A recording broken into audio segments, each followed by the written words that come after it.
araw na to ay pupuntahan natin ang ilan sa pinagmamalaking atraksyon ng probinsya ng Southern Leyte.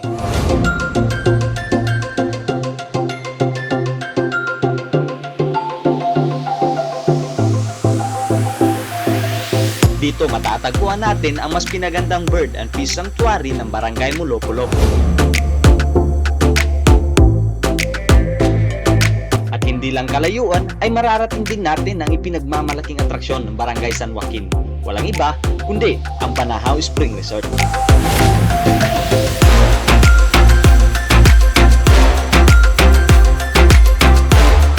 Lastly ay bibisitahin natin ang dalawa sa ipinagmamalaking beach resort ng lungsod na matatagpuan sa Barangay Buscayan, ang Inday Pay at ang Tataya Day Beach Resort. Kaya naman ay samahan nyo kami sa biyahe namin ngayon. Destinasyon natin, Macrohon, Southern Leyte.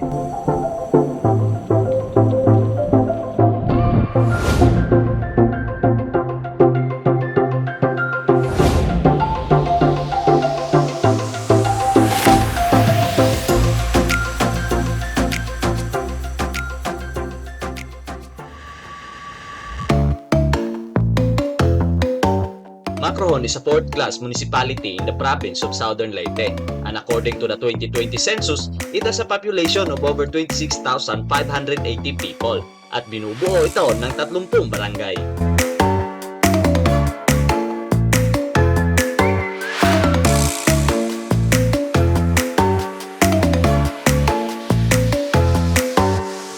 Mula dito sa bayan ng Sugod ay kailangan natin bumiyahe ng mahigit 61 kilometers o halos 1.5 oras upang marating ang munisipalidad ng Macrohon.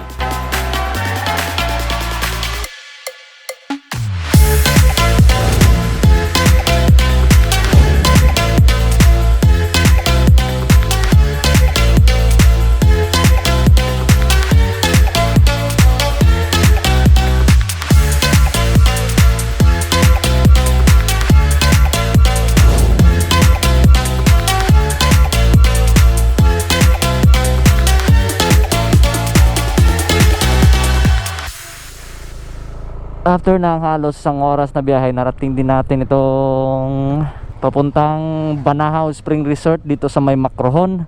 Ito yung papuntang Banahaw Spring Resort. Yun doon, papunta doon Maasin proper. Ito papunta doon sa Sugod.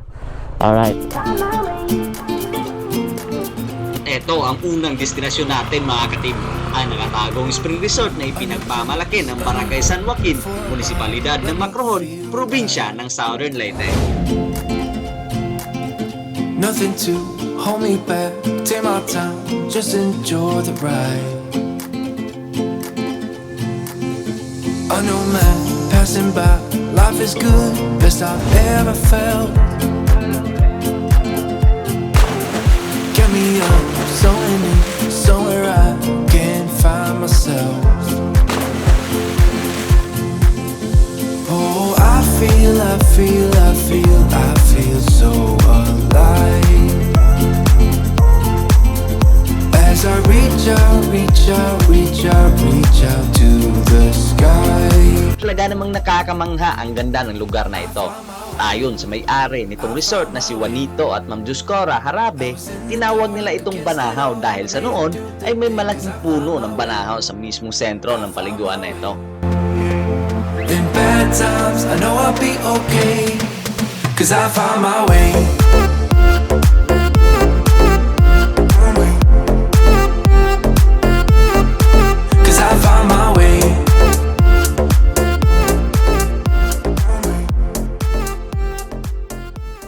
Ngayon, dumako naman tayo sa noon pang kilalang atraksyon ng munisipalidad na ito.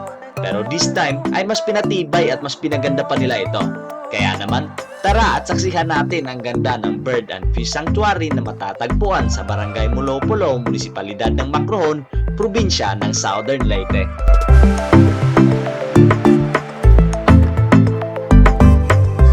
Maliban sa magandang tanawin na makikita mo dito, ay ang boardwalk na ito ang isa sa mga dinarayo ng mga tao dito. At syempre, ang tradisyonal na fish feeding.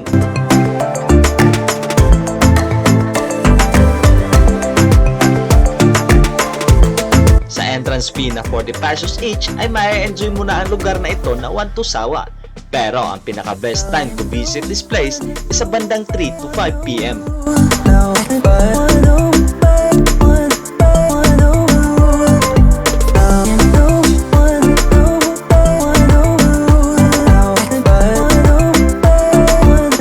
So ayun, natapos yung pangalawang destinasyon natin. Next na destinasyon natin is try nating puntahan ang mga beach resort na nandito sa Macrohon. Try natin puntahan yung Natayadi, Indaypay at iba pang mga beach resort na unti-unti nang nagiging sikat dito sa may Macrohon.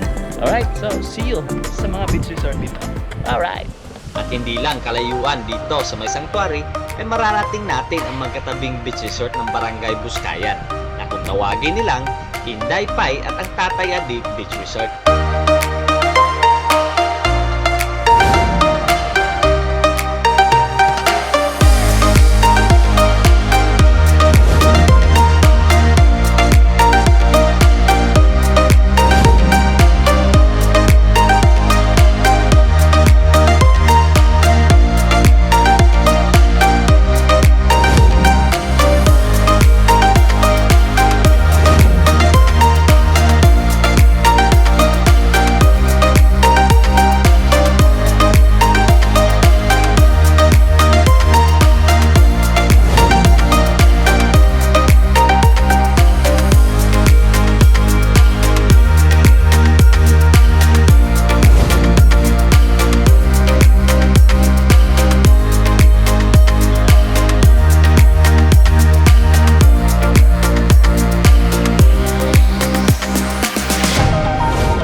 Talaga namang isa ang munisipalidad ng Macrohon sa mga top destination to visit dito sa probinsya ng Southern Leyte.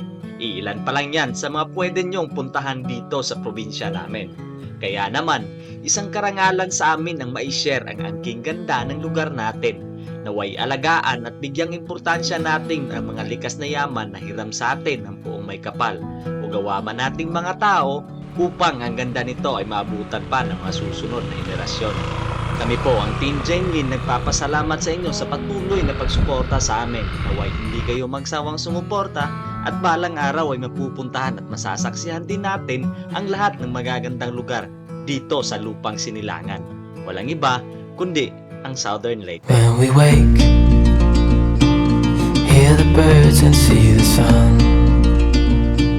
Side by side our fears are done.